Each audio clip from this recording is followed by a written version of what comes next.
Then the assembly rose as a body and brought Jesus before Pilate. They began to accuse Jesus, saying, We found this man perverting our nation, forbidding us to pay taxes to the emperor, and saying that he himself is the Messiah, a king. Then Pilate asked Jesus. Are you the king of the Jews? Jesus answered. You say so. Then Pilate asked to the chief priests and the crowds. I find no basis for an accusation against this man. But they were insistent and said, he stirs up the people.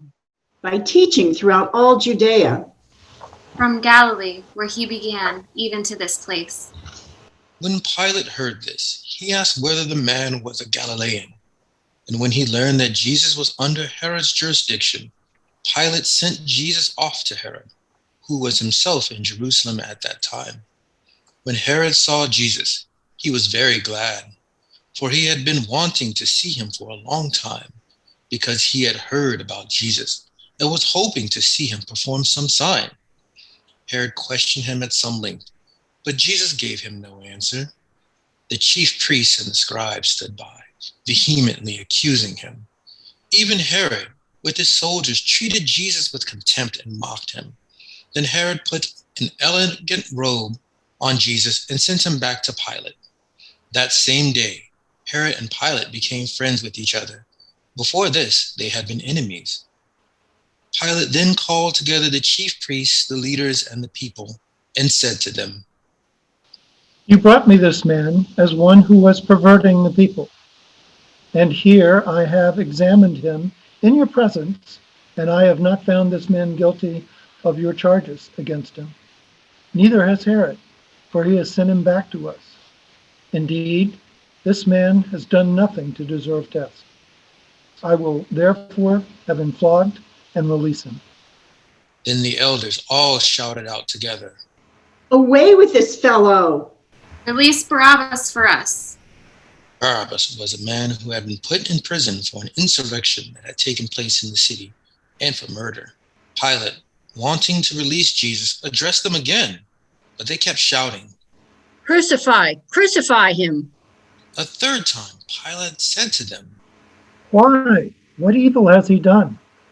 I have found him in no ground for the sentence of death. I will therefore have him flogged and then release him. But the elders kept urgently demanding with loud shouts that Jesus should be crucified, and their voices prevailed. So Pilate gave his verdict that their demand should be granted.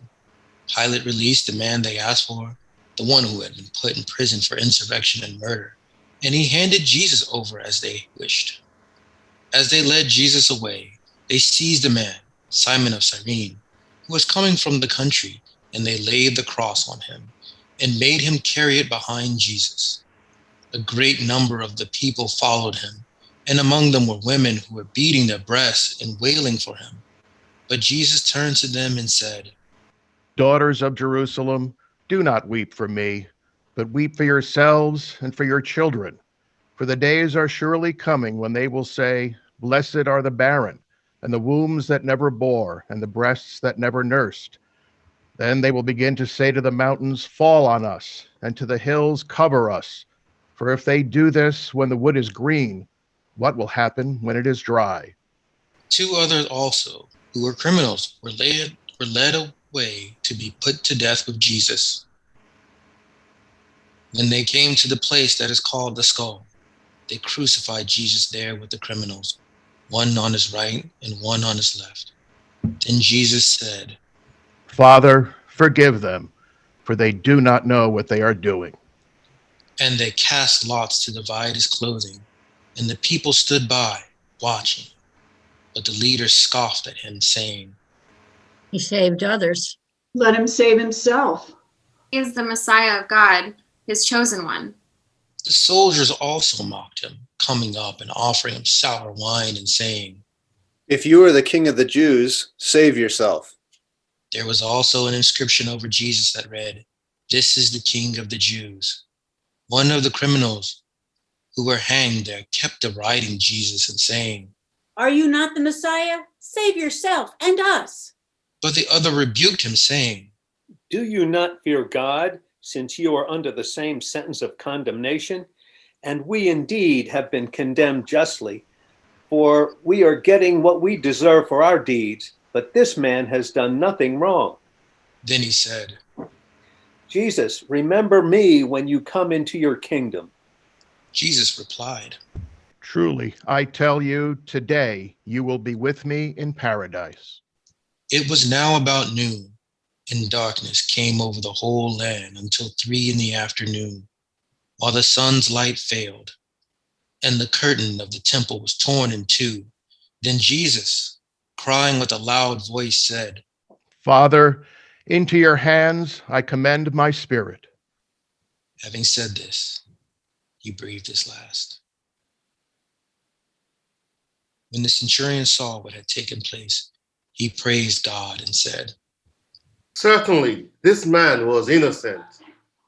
And when all the crowds who had gathered there for this spectacle saw what had taken place, they returned home, beating their breasts. But all Jesus' acquaintances, including the women who had followed him from Galilee, stood at a distance, watching these things.